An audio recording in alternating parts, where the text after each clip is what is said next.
با عرض سلام و درود بازم امتی 85 است مهمانی کاشانه های شما عزیزان. در این شب و روز بحران سلامتی یعنی کرونا ویروس، البته هیچ خمیره یعنی خمتروش یعنی دروژ را از سوپرمارکت ها پیدا کرده نمی شود. به همین خاطر ما تصمیم گرفتیم برای تمام بینندگان عزیز خود یک خمتروش را از نل یعنی از صفر تا نون کردن را تصمیم گرفتیم که به شما نشان دهیم چگونه کرده می شود. در دوام این ویدیو ما همه نکته های مهم را برای شما خواهیم گفت عزیزان و الان می بینیم که چگونه نان خوب آمده است یعنی کلچه خوب آمده است و این خمتروش یعنی خمتروشی آچگی میگوییم خودمون، همون خمتروش های معمولی خودمون یعنی چگونه آماده کرده می شود. شاید که خیلی از شما ندانید همین خمتروش رو در مغازه ها یعنی می فروشن ولی به شکل دیگر، مثلا خیمیکات میزنن و دیگر چیزها میکنن، بعد گویم که همین است. خوب شروع میکنیم با آماده کردن خمتروش. یعنی برای ما چی لازم است؟ فقط آرد و آب فیلتر کرده باشد، خلور نداشته باشد و آردی که مثلا رقمش معمولا کسانی که در مثلا دولت های خارجه هستند اونجا نوشته شده است مثلا 405 یا 410 یا چند باشد. یعنی این نشان دهنده آن است که آردی از همه درجه اول نیست. این خوب است برای خمتروش کردن. اگر درجه اول باشد اونقدر خوب نمی آید. ما 7 روز دوام میتید این خمتروش ما 7 روز دوام میکند. مثلا روز اول ما همچنین رویش را باز میگذاریم. الان میبینیم که مثلا این روز دویمش هست. فقط کمی آب آمیخته میکنیم و کمی آرد، مثلا چقدر که هر کس میخواهد، خواهش خودش هست. مثلا برای ما زیاد خمتروش لازم نیست، برای همین خاطر یک قاشق آرد میریزیم، این برای ما کفایه هست و کمی آب باشد تا که آن چی شود، مثلا به هم میزنیم تا که آن آمیخته کنیم. خوب به همین شکل یعنی 6 روز تقریبا دوام میکند و روز ششم یا هفتم خمیره ما خمتروشی ما آماده است. خب این روز دوم است. میبینیم که به همین شکل درست کرده می شود، یعنی باید آمیخته کرده شود. عزیزان دل و دیده، اگر تا حال شما پس نکرده باشید یعنی عضو نشده باشید، میتونید که عضو شوید و لایک گذارید یعنی کلاس مونید. این دستگیری شما برای ما هست. خیلی ممنون هستیم. تشکر و سپاس بی پایان برای دستگیریتون. خب این رو میگذاریم، رویش رو میپوشونیم. خوب انا همین خیل در هوای میانه یعنی 25-26 گرادوس باشد کفایه هست. در همین هوای کوخنی میگذاریم، می ایستد همین خیل. با فردا یعنی بعد 24 ساعت باز ادامه کار رو میبینیم، باز تکرار میکنیم همین کار رو. خب امروز سیوم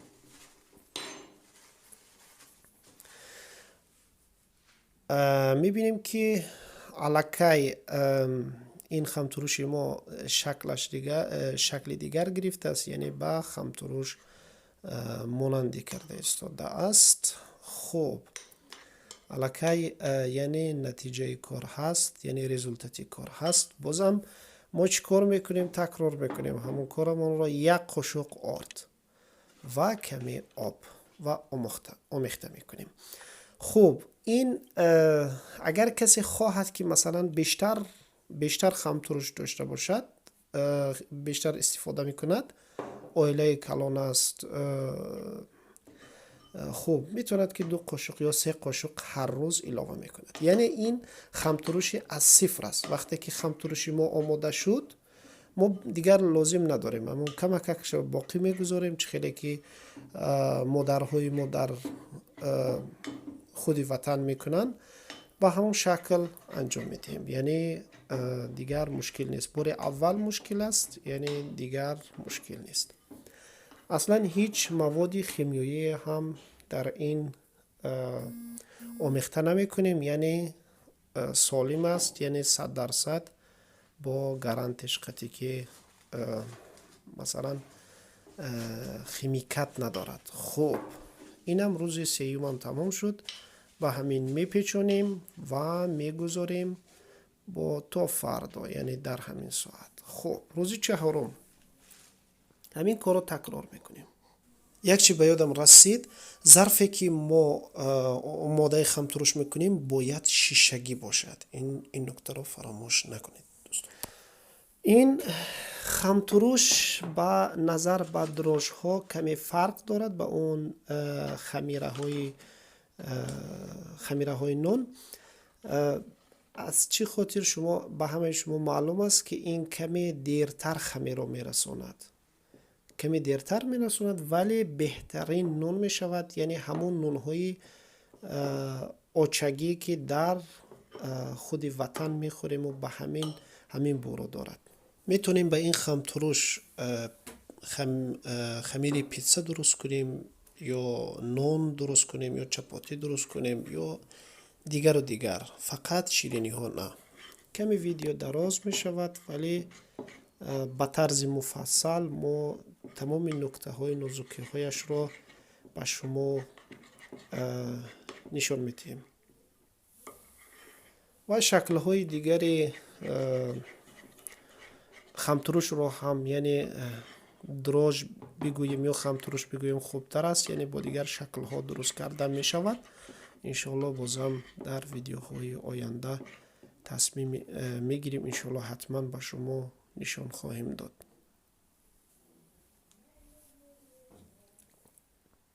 خب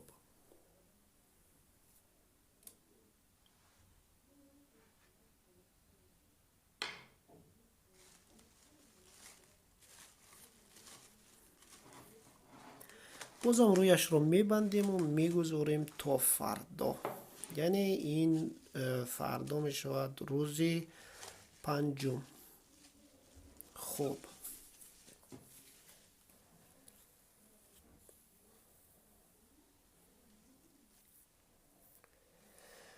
اگر روز پنجم شد و میبینیم که اگر این تمام تقریبا این آماده شدگی هست، میتونیم که استفاده بریم. ولی بهتر این که کمی بموند. اگر خمتروش تا قدری که زیادتر موند اون خوبتر آماده می شود.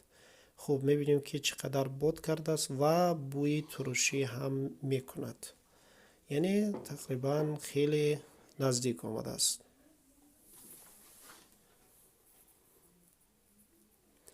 بازم تکرار میکنیم، یک قاشق آرد و اگر لازم شد کمی آب. میبینیم اگر که سستر باشد با آب لازم نیست.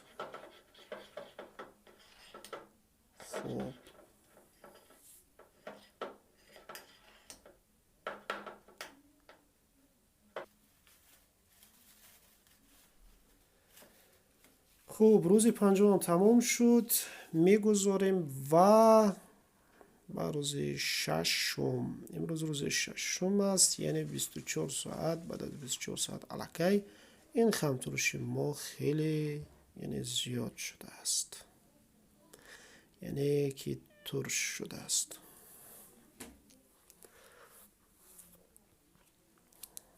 همین کار رو تکرار میکنیم. خب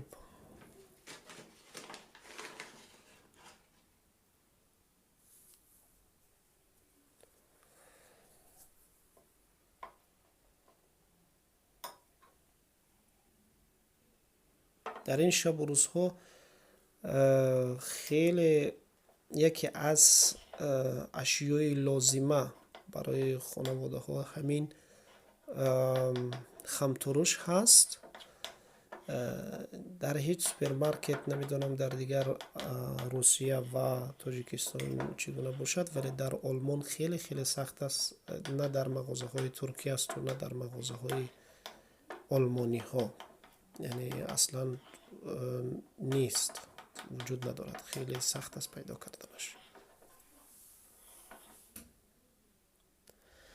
ما متاسفانه یک مرتبه کرده بودیم، میخواستیم که زودتر این ویدیو رو پیشکش شما کنیم عزیزان، ولی متاسفانه همون ظرفی که چی گویم، ظرفی که گذاشته بودیم، اون ظرف در زمین زده شکست و گویم که این کار ما بازم به عقب افتاد. باز 7 روز دیگر گویم که دوام کرد. به همین خاطر اون ویدیو رو دیگر پیشکش نکردم. الان میبینیم که روز هفتم این خمتورش ما چگونه به نظر میرسد، خیلی آماده شده است. دیگر میتونیم که با این چکار کنیم، خمیر کنیم. بازم شکلی خمیر کردنش رو هم با شما نشون میدیم تا آخر ویدیو با ما باشید. خب اگر خمتروش کمی زیادتر گیریم بهتر است، ولی من زیاد خمتروش رو یا اینکه دروش ها رو زیاد در خمیرهایم استفاده نمی کنم، چون که اگر دروش زیادتر کردیم مزهش هم تغییر میکند.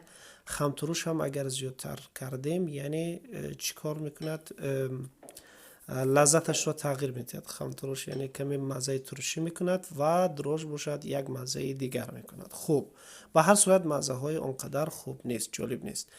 خب با همین 100 گرم آب میریزیم. 100 گرم آب، ما 2 قاشق خوراکخوری از همین دروژی که استفاده کردیم ایلاوه میکنیم. خب این دروژ رو کمی در زیرش ماند، چیکار میکنیم؟ دوباره 2 قاشق دیگر آرد اضافه میکنیم و میگذاریم برای خمیری بعدی، یعنی فردا یا پس فردا اگر خمیر کردیم بازم دویم باره این خمیر ترش رو استفاده میکنیم و همچنین مثل قبلی که آب کمی اضافه و 2 قاشق آرد. میتونید 3 قاشق، میتونید 4 قاشق، فرق نمیکند، بستگی از خود شما دارد. خب با هم میزنیم این خمترش رو، یعنی ما آماده میکنیم و میگذاریم جای مثل روزهای قبلی و این دفعه 7 روز ادامه نمیکند، شاید که 2 روز ادامه کند. و شما میتونید که روز دوم هم مثلا کمی آرد اضافه کنید، ایلاوه کنید تا که بیشتر شود.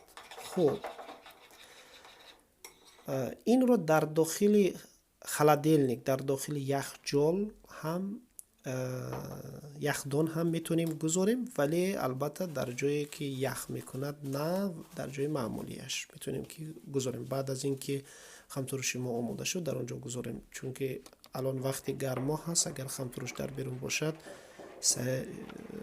یعنی زود خراب می شود. خب همون خمترش رو خیلی به هم میزنیم، آب میکنیم.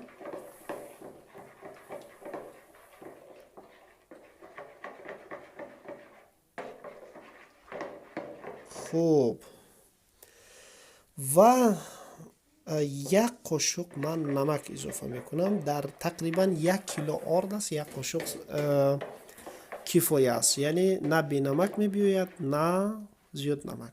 خوب یعنی استانداردش. خوب انا همو آردی که معمولی است 400 گفتیم، یعنی 400 نوشته شده است. تقریبا از 800 تا 900 گرم آرد را ایلاوه میکنیم، یعنی با همین آرد ما چیکار میکنیم؟ خمیر میکنیم. خوب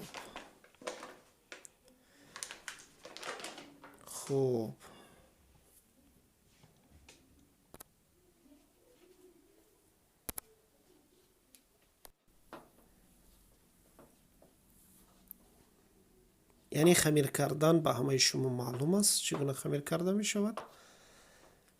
کمی سختم هست، یعنی زیاد باید که همون آرد را به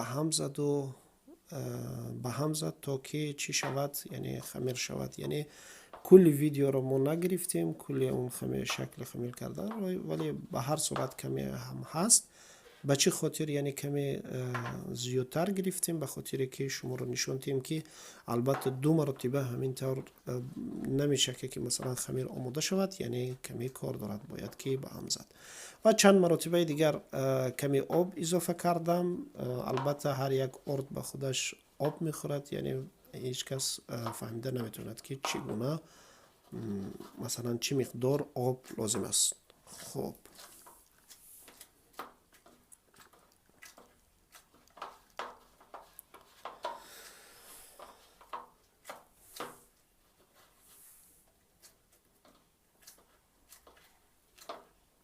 خب یعنی کمی خمیر ما سخت‌تر آمده است، چون که یعنی شاید که آبش کمتر باشد. اگر خمیر سخت‌تر هم بیاید اشکال ندارد، بازم راهش هست. ما چیکار میکنیم؟ این رو میگذاریم و بعد 1 ساعت تقریبا، بعد از 1 ساعت این یعنی هضم می شود، ملایم می شود. بعد میتونیم که دوباره آن رو خمیر رو چیکار کنیم؟ به هم زنیم. این دستگاه خمیر کنک رو هنوز نداریم، انشالله که بعدا میگیریم. الان ما با دست نشون میدیم که اکثر آدم هایی که میکنن اون دستگاه رو ندارن، یعنی با دست چگونه درست کرده میشود. اینم بهتر است که با دست کنیم. خب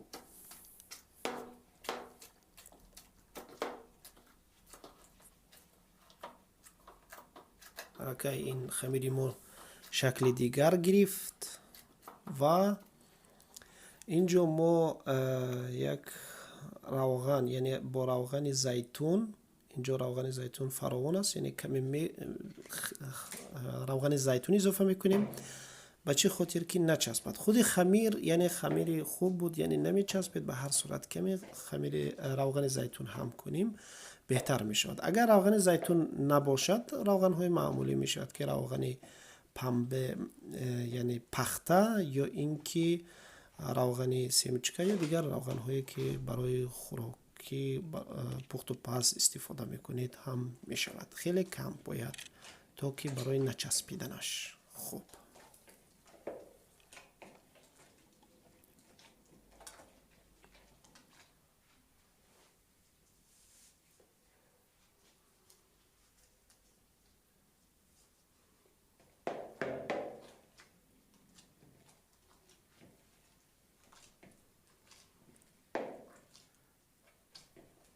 خوب خمیر ما سخت‌تر است.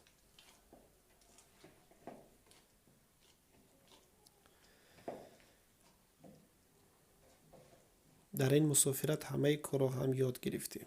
یعنی اصلا من نه خمیر میتونستم، نه یک کار دیگر میتونستم کنم. یعنی الان چی کار میکنم؟ دیگر همه کارها رو میتونم کنم. و در یک پیتزریا هم در ویدیوهای گذاشته گفته بودم، یعنی کار کردم، دیگر پخت و پز رو هم یاد گرفتم. خب گفتیم 1 ساعت این رو میگذاریم. بعد از 1 ساعت دوباره میبینیم که این خمیر ما خیلی ملایم شده است. خب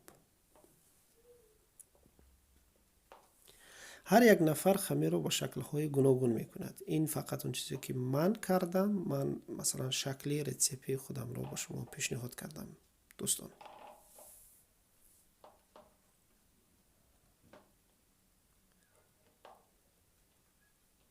خب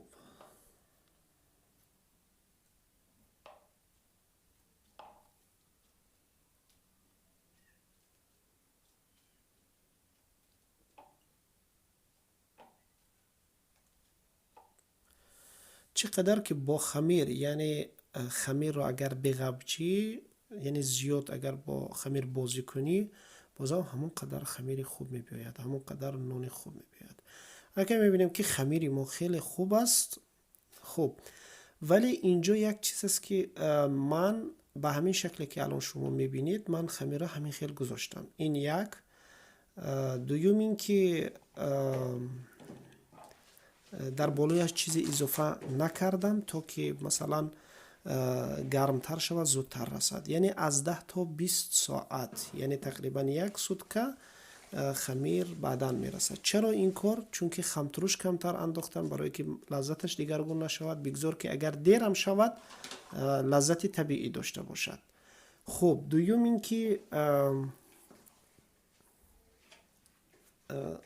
گرم نپیچوندم، برای همین خاطر کمی دیرتر رسید. معمولا در 12 ساعت میرسد، یعنی کمتر در ساعت ها. من به خاطر که این کارو کردم، یعنی برای خودم اونقدر خوش نمی بیاید، یعنی برای خودم معقول نیست که زیادتر خم ترش اندازم. خب و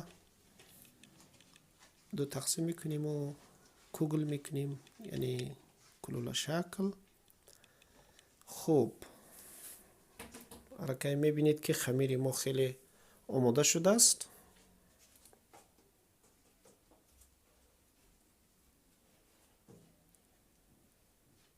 و چند دقیقه میگذاریم تا که روی گیرد. این هم مهم نیست. دویم باره الان اگر گذاشت خوب، اگر نگذاشتیم هیچ گپ نه. انا دویم باره این دفعه وقتی که پخشش میکنیم، یعنی تنوکش میکنیم، هر نفر یعنی هر طرز میخواد. میخواید که نونی بزرگتر باشد یا کوچکتر باشد، هر طرزی که باشد خواهش از خود شما هست، یعنی فقط خمیر مهم است. خب هر دیش رو یعنی مثل کلچه کلان میکنیم.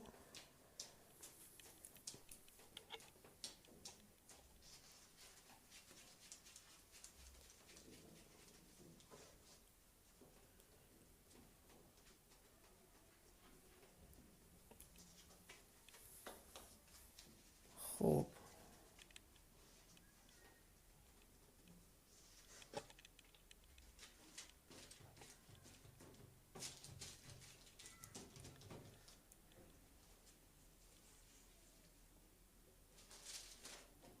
کمی میگذاریمش، یعنی 20 دقیقه برای تمام کسانی که نان میکنن این معلوم است، یعنی روی میگیرد، یعنی کمی دم میکند، باد میکند، یعنی به اصطلاح فارسی ایرانی. خب پرکوب میزنیم. هر نفر هر نوع پرکوب میزند و این پوری ما به این شکل پرکوب زد. ببینید که چقدر زیبا آمده است. خب 250 گرادوس از 30 تا 40 دقیقه. ببینیم که انا همین نتیجه کاری ماست. ببینید چگونه کلچه اپیتیت می اشتیاق آور به نظر می رسد و بهترین هم هست. و جای شما خالی که از این چشیدین و بهترین نان آمده است. همون نان های طبیعی که مثلا در وطن خورده می شود. خب میبینیم، من یک میچشم که میبینیم که چگونه است، لذتش چگونه است.